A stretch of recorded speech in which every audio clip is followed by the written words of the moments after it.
In order to get the most amount of value out of our chanting practice, it's really important that we don't just mechanically chant the sound, the syllable, or the mantra, but we actually deeply connect to its meaning and therefore the feeling state that it can inspire within us.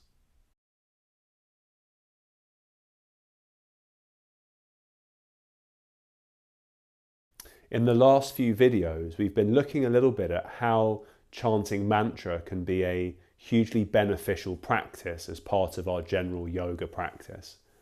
And in the final video today of this series, I just wanted to go a little bit more deeply into the Om chant, which we looked at in the previous video, and just to understand how we can get the most value out of chanting Om. And this is, of course, something that can apply to any mantra, but in the context of today's video, we're going to look at it in relation to Om.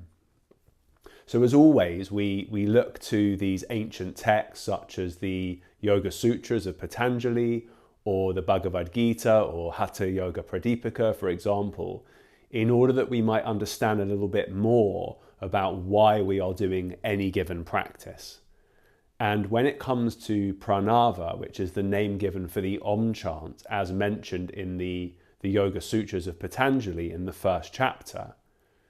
he talks very clearly about the fact that chanting Om is a very beneficial practice for us,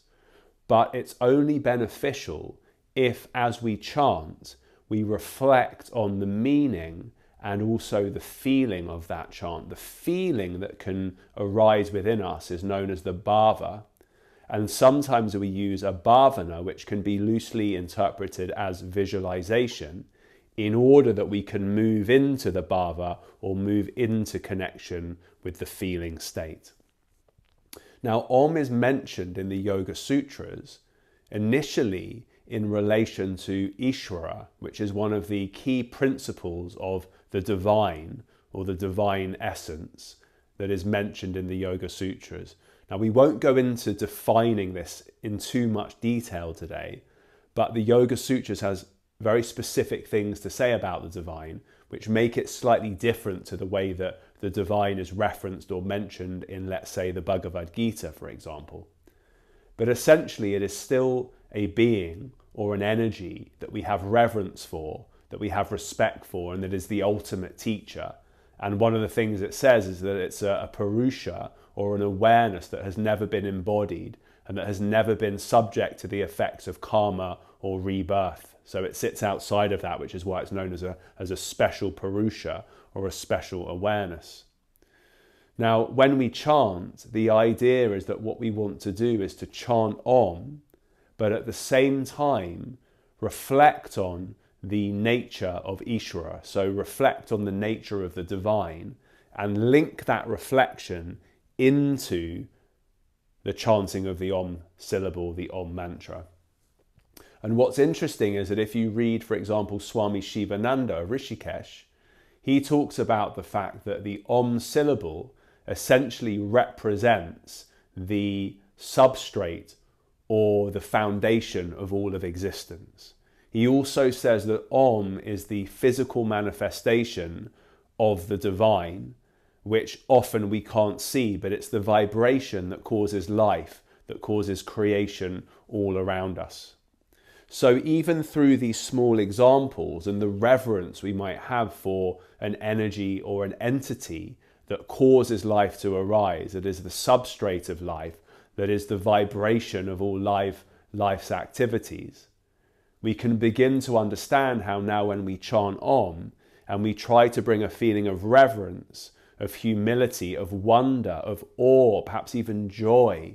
for spending time connecting to this intelligence that is so much greater than the sum of our small finite parts of body and mind. So in connecting to that feeling, in connecting to the understanding that we have of this Om chant, it starts to inspire within us a feeling, a bhava, that as we chant, when we connect it to that chant, it literally changes the vibrational frequency of our bodies and our minds. And if you reflect on the fact that yoga is essentially a science or a technology that allows us to transcend our existing mental states and replace them with more stable, peaceful, and a sense of equanimity, we might say, in our minds, we can understand how using the energy of a mantra and the meaning and the feeling that we associate with that mantra can be a key tool in helping us to transform the way we feel and therefore to create new patterns in the mind. When we chant a mantra mechanically, we lose the additional benefit of the felt state or the bhava. Because when we have a feeling state within us that is peaceful, that is calm, that is inspired, that is joyous, that is awe-filled, for example, that causes our mind to vibrate in a different way and the cells in our body to vibrate in a different way, which helps to change our mindset. And given that the goal of yoga is to dissolve the previous patterns of mind and to create patterns of mind that are more stable and to move into a state of equanimity, we can begin to see why the power of chanting, when it includes the visualization and cultivation of a felt state that relates to the mantra, can be so much more powerful.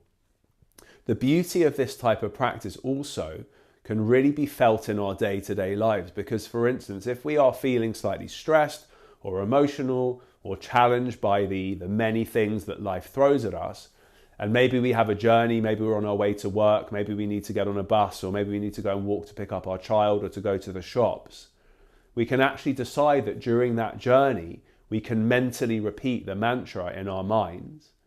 If we've already been chanting on a daily basis, and if we've already practiced cultivating that bhava or that felt state that relates to the chant, it's so much easier and quicker for us to move into connection with that felt state as we chant the mantra, as we're walking, as we're on a bus, as we're on the tube, for example, and find that very, very quickly with practice, we can change our mindset. We can change the way that we feel within our bodies and within our minds very, very quickly, because we have that underlying practice that we keep doing on a daily basis. Finally, in relation to these verses or these sutras in the first chapter, Patanjali goes on to say that essentially if we can master the art or the practice of chanting Om, whilst at the same time reflecting on the qualities or the feelings that we have for Ishvara, this divine presence, then gradually what happens is we come into connection with knowing our true self or consciousness itself or the Purusha that lies within us. And again, we must remember that one of the goals of yoga is self-knowledge, and that self-knowledge is defined as being in connection with and knowing consciousness. So therefore, in these sutras, we are told that actually the chanting of Om is a very, very high practice, as through practicing that in and of itself can lead us to self-realization and understanding the reality of things beyond mind and beyond body. So I'm glad you've been able to tune in to the last few videos and to hear a little bit more about why Om chanting is so important. Of course, there are so many things we can cover, even in relation to this topic, let alone the practices that can be done. But I hope that, again, some point in the future, we'll come back to these talks again and maybe add some more details and more practices that you can do in your own time, all in relation to Om. So thank you for joining. I hope you found this video useful, and I look forward to seeing you again soon. Namaste.